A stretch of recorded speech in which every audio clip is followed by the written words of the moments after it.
Hello everyone. तो आज इस वीडियो में हम समझेंगे कि हमारे प्लैनेट अर्थ का ओरिजिन कैसे हुआ और हमारे अर्थ का इंटरनल स्ट्रक्चर कैसा दिखता है। तो सबसे पहले ओरिजिन ऑफ अर्थ की अगर हम बात करते हैं तो अर्थ का ओरिजिन सबसे पहले स्टार्ट करते हैं बिग बैंग थियरी से। तो बिग बैंग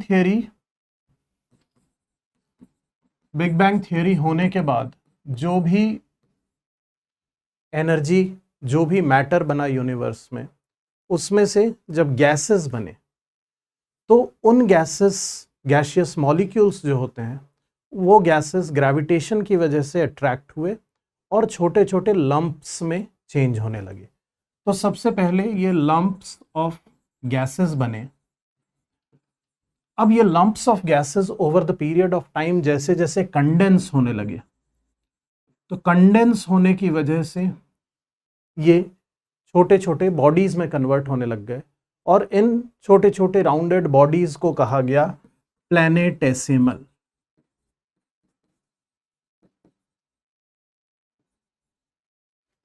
अब इन प्लैनेटेसिमल्स का, ये जो छोटे छोटे प्लैनेटेसिमल्स बने over the period of time, ये भी ग्रेविटेशन की वजह से एक दूसरे से टकराने लगे, कोलिजन होने लगा। और जब कोलिजन होने लगा तो कोलिजन होने के बाद ये एक दूसरे से ग्रेविटेशन की वजह से स्टिक होने लग गए। इस प्रोसेस को कहा गया एक्रीशन। तो अब ये बॉडीज जब एक दूसरे से टकराई तो ये एक दूसरे से स्टिक हो गई और इनके स्टिक होने की वजह से एक लार्जर बॉडी बनने लग गई। और इस एक्रीशन प्रोसेस की वजह से छोटे छोटे प्लैनेटेसिमल मिलके लार्जर बॉडीज में कन्वर्ट हो गए, जिन्हें हम प्लैनेट कहते हैं। तो यहाँ पे प्लैनेटेसिमल्स के एक्रीशन की वजह से बने प्लैनेट्स। और यही process is believed to have happened with our earth. तो अर्थ का फॉर्मेशन भी from the lumps of gases ही हुआ, वहां से प्लैनेटेसिमल बने और प्लैनेटेसिमल के एक्रीशन से प्लैनेट्स बने। अब जब ये प्लैनेट्स बन गए, जैसे कि अर्थ एक प्लैनेट बना, एक रॉकी प्लैनेट बना। इसके प्लैनेट बनने के बाद जो आउटर पार्ट था वो सबसे पहले कूल होके जब सॉलिडिफाई हुआ, तो अब इस वजह से क्या हुआ कि ये रॉक्स में कन्वर्ट हुआ। और रॉक्स जो होते हैं वो बैड कंडक्टर ऑफ हीट होते हैं, इस वजह से हीट यहाँ अंदर से एस्केप नहीं कर सकती है या बहुत स्लोली एस्केप करती है। तो इस वजह से यहाँ अंदर जो है वो हीट एक्यूमुलेट होती चली गई और इस हीट एक्यूमुलेशन की वजह से over the period of time यहाँ मेल्टिंग हो रही थी। और ये मॉल्टन मटेरियल जो इस रीजन का था, उसमें अब क्या होगा कि मटेरियल मॉल्टन था। जो हेवियर मेटल्स थे, जो हेवियर एलिमेंट्स थे, वो ग्रेविटेशन की वजह से नीचे की तरफ जाने लग गए। ये हेवियर मटेरियल्स हैं और जो लाइटर मटेरियल है वो ऊपर की तरफ आने लग गए।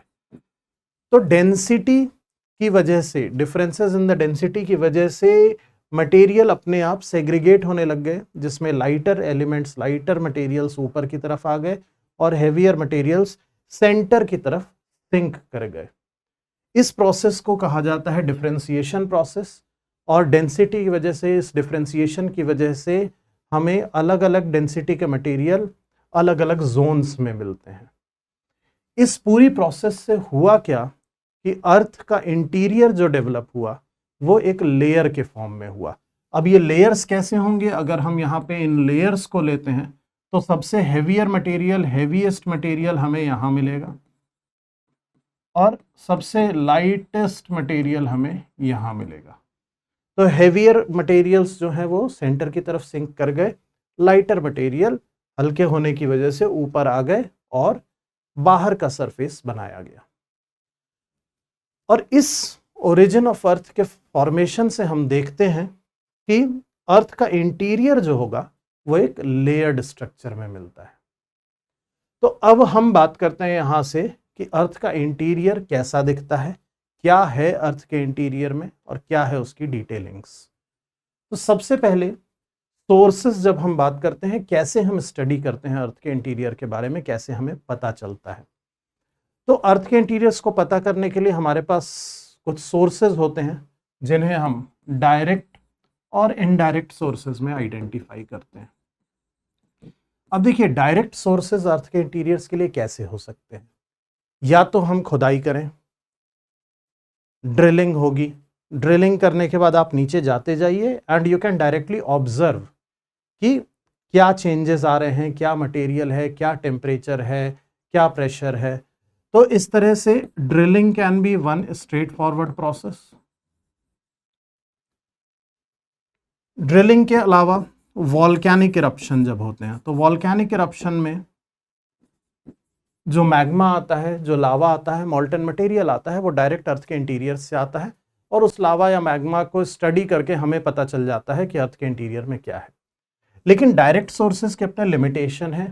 पहला, जैसे कि ड्रिलिंग में हम बहुत ज़्यादा डेप्थ तक जा ही नहीं सकते हैं, 20, 25, 30 किलोमीटर्स मैक्सिमम है, इससे ज़्यादा हम अर्थ के इंटीरियर्स तक नहीं पहुंच सकते हैं क्योंकि टेम्परेचर बहुत ज़्यादा बढ़ता चला जाता है जैसे डेप्थ की तरफ जाते हैं।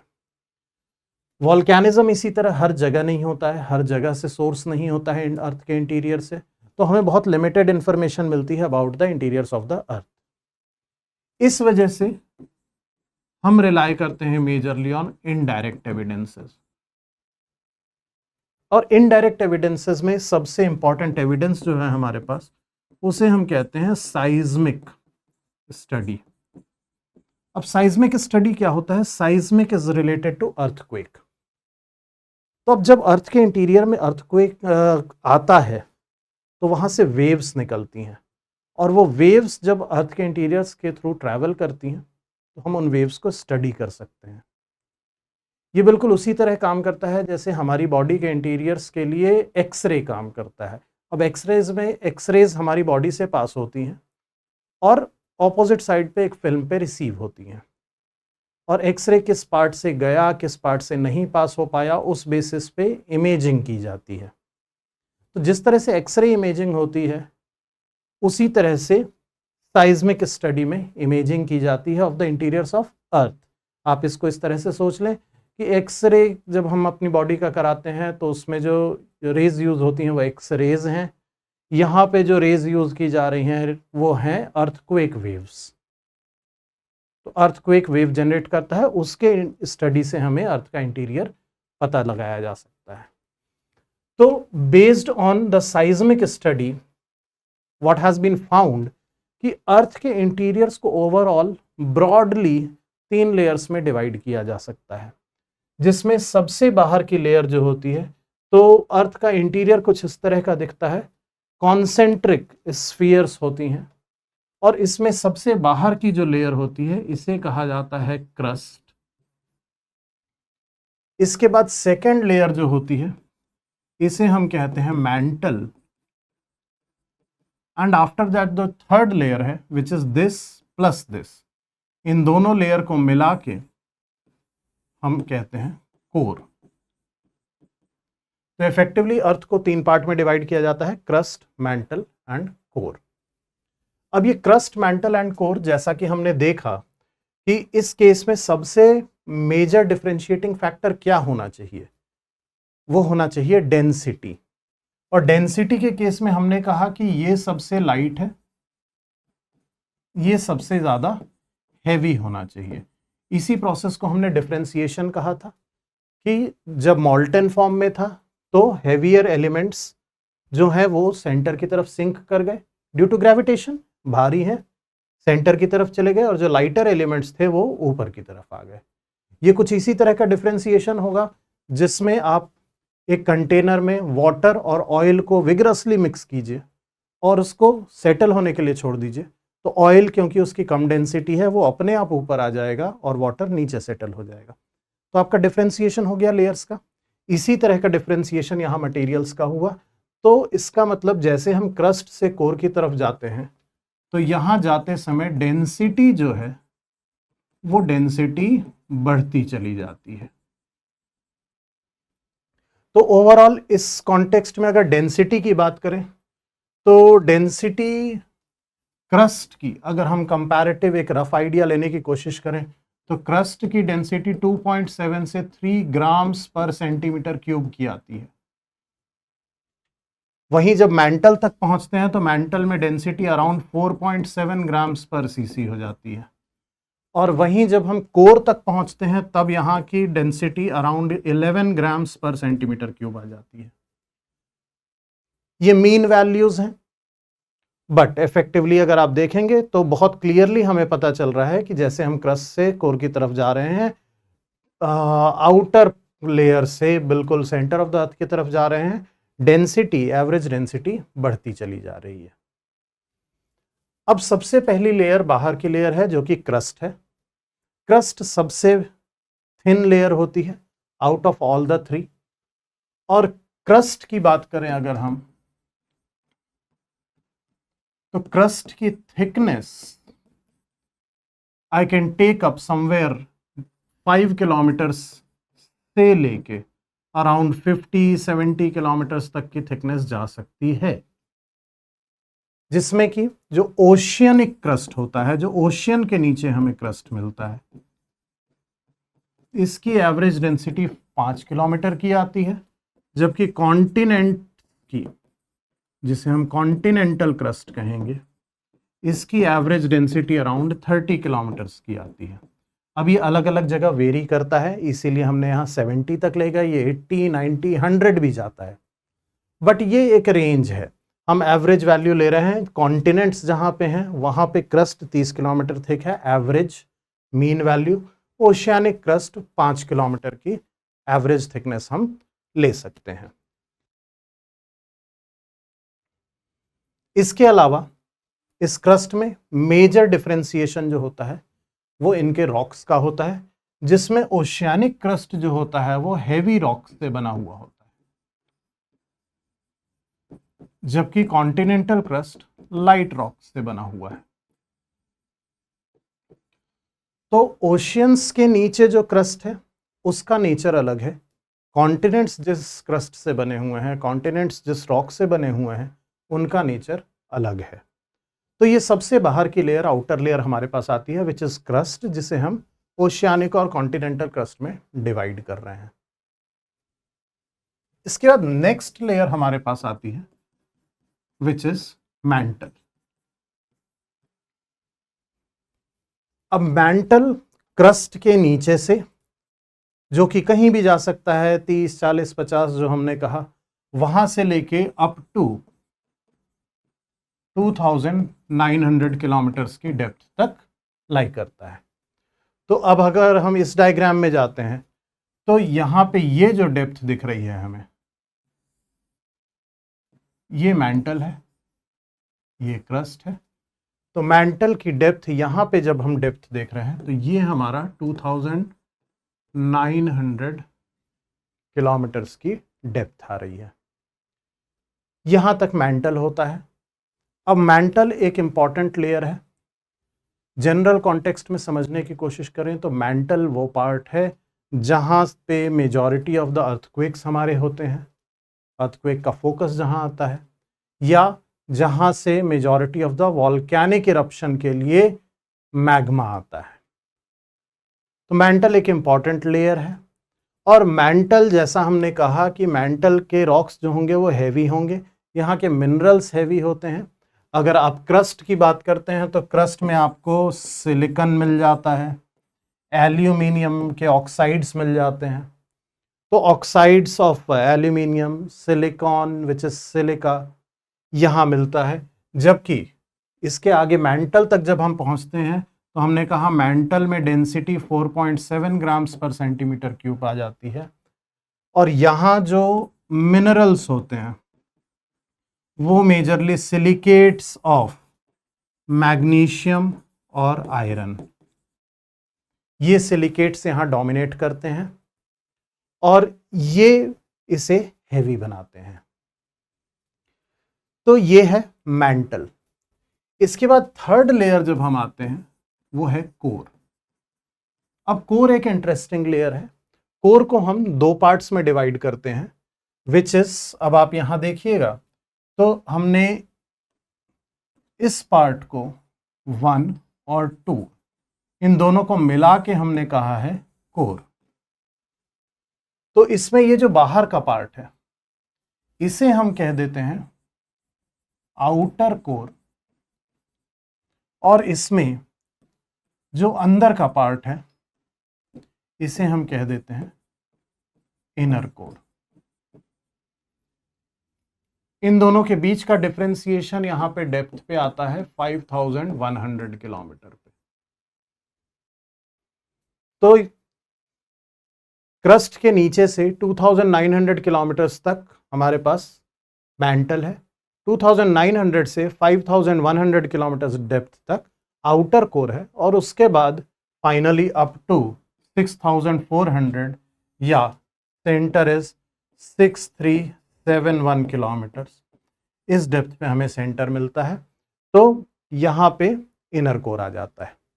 अब आउटर कोर और इनर कोर, कोर हेवीएस्ट है वेरी ऑब्वियसली, और कोर की डेंसिटी हमने कही है 11 ग्राम्स पर सेंटीमीटर क्यूब, एवरेज डेंसिटी है ऑफ कोर्स।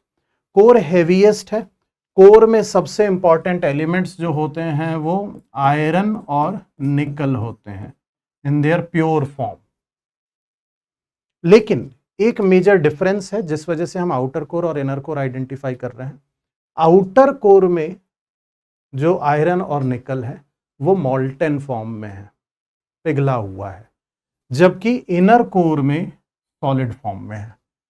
तो यहां आउटर कोर में मॉल्टेन है, इनर कोर में सॉलिड है। अब इस तरह का अरेंजमेंट जिसमें इनर कोर सॉलिड है, आउटर कोर मॉल्टेन है, तो यहां पे हमारे पास ये एक सॉलिड कोर है, और सॉलिड आउटर कोर के अराउंड मॉल्टेन मटेरियल, ये जो है मॉल्टेन, ये हमारा आउटर कोर है। और अब अर्थ कर रहा है रोटेट। ये जो अरेंजमेंट है, this arrangement of molten material in the outer core around the solid inner core, इस वजह से एक फिनोमेना होता है जिसे हम कहते हैं जियोडाइनमो।